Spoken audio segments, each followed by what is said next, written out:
How to forward calls from Google Voice to another number. First of all, open the Google Voice app or visit voice.google.com and sign in with your Google account.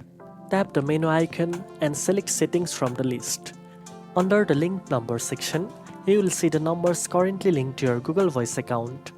To add a new forwarding number, tap Add Linked Number or New Linked Number.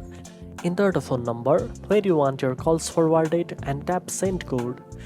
You will receive a verification code on that number via text. Enter the code in Google Voice to verify the number and complete the linking process.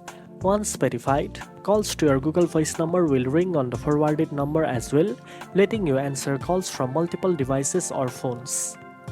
You can manage or remove forwarding numbers anytime from the same linked number section in Settings. Now you know how to forward calls from Google Voice to another number. If you found this video helpful, don't forget to like, share and subscribe for more tech tips. Thanks for watching and I'll see you in the next one.